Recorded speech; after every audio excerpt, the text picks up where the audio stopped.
So hello खुलुमबाय जोंनि बर' हारिनि रायजो राजा नोंथांमोननिसिम आं दासिमनि इम्पर्टेन्ट निउस लाना फैदों स' नोंथांमोना भिडिअखौ जोबजासिम नायलां भिडिअआ जोबोद इम्पर्टेन्ट जागोन ओंखायनो नोंथांमोना भिडिअखौ जागायनायनिफ्राय जोबजासिम नायलां आरो जागायनायनि सिगाङाव जुदि नोंथांमोना दासिमबो साबस्क्राइब खालामाखैब्ला प्लिज साबस्क्राइब खालामना ला आरो साबस्क्राइब खालामखांनायनि उनाव बेल आइकनाव थुनानै अल अफ सेलेक्ट खालामना लायोब्लानो जाबाय।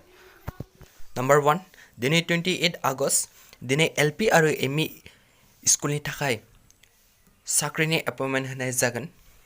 स' माने एलपि आरो एमइ स्कुलाव गोबां साख्रिनि गोनांथि जाना दंमोन ओंखायनो दिनै एलपि आरो एमइ स्कुलनि थाखाय साख्रिनि एपइन्टमेन्ट होनाय जागोन।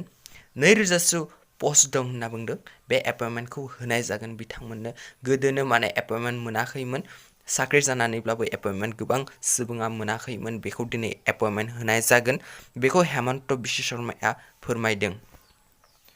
नम्बर 2 साख्रिनि बैसोखौ बारायनाय जाबाय। स' गोदो 38 इयार्समोन लासैनो सासे मानसिया जुदि साख्रि मोननायनि लास्ट बैसोआनो जाहैबायमोन 38 बोसोर बैसो बारब्लानो माने साख्रि मोनामोन नाथाय दा 2 बोसोर बारायना होनाय जाबाय 2 इयार्स बारायना होनाय जाबाय। नोंथाङा जुदि जेनेरेलब्ला अब्ला नोंथाङा अनलि 38 इयार्ससिमल' एप्लाइ खालामनो हायोमोन नाथाय दा नोंथां जुदि जेनेरेलब्ला अब्ला नोंथाङा 40 इयार्ससिम साख्रिनि एप्लाइ खालामनो हागोन। जोंनि एसटिनि थाखायथ' 5 इयार्स बारायना होनाय जाखायो 5 इयार्स गिदिरब्लाबो जेबो नङा। स' एसटिफोरनि थाखाय 45 इयार्स आरो जेनेरेलफोरनि थाखाय दा 40 इयार्स जाना थाबाय। एसटिफोरा लासैनो 45 इयार्स बारब्ला एप्लाइ खालामनो हानाय नङा आरो मोननाय नङा साख्रि आरो दा जेनेरेलफ्रा लासैनो 40 इयार्ससिम बिथांमोना साख्रिनि एप्लाइ खालामनो हागोन।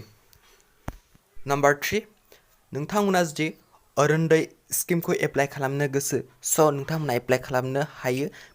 बियो दा अनलाइनबो एप्लाइ जागासिनो दं आरो अफलाइनबो एप्लाइ जागासिनो दं। नोंथांमोना बेनि गेजेरजोंनो फ्रियावनो मोननो हागोन 825 रां नोंथांमोना मोननो हागोन अरुणोदय स्किमनि गेजेराव फ्रियावनो। नोंथांमोना जुदि अफलाइन खालामनो गोसोब्ला अब्ला नोंथांमोननि गाव पन्सायत थायोना गाव पन्सायतआव नोंथांमोना थांनानै फर्म फिलआप खालामनानै नोंथांमोना एप्लाइ खालामना ला अब्लानो नोंथांनि जुदि एप्लिकेसना एप्रुभ जायो गनाय जायो अब्ला नोंथाङा मोनगोन। स' नोंथांमोना जे एप्लाइ खालामनो गोसोब्ला एप्लाइ खालामनानै ला।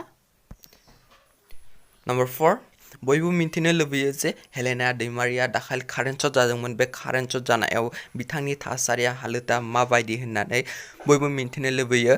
स' लोगोफोर हेलेना दैमारि बिथाङा दा मोजाङैनो दं बिथांखौ हस्पिटालनिफ्राय डिस्चार्ज खालामना हरबाय बिथांखौ हस्पिटालनिफ्राय हगार हरबाय स' बिथाङा दा मोजाङै दं बेखौ फोरमायदों बिनि असे गावनिनो बिनानावा बिथांनि थासारिखौ फोरमायदों स' बिथाङा दा मोजाङैनो दङ। नम्बर 5 सेड निउज मैया आसामाव कर'ना भाइरास जानानै 4 सुबुङा जिउ खोमानो गोनां जादों स' जोबोद दुखुनि खोथा। थ' लोगोफोर भिडिअआ बेसेनोमोन नोंथांमोना जे भिडिअखौ मोजां नांबाय प्लिज शेयार खालाम आरो लाइक खालाम आरो चेनेलाव नोंथांमोना गोदानै फैदोंब्ला प्लिज चेनेलखौ साबस्क्राइब खालामनो दाबाव। अके लोगोफोर थेंक्स फर वाचिं।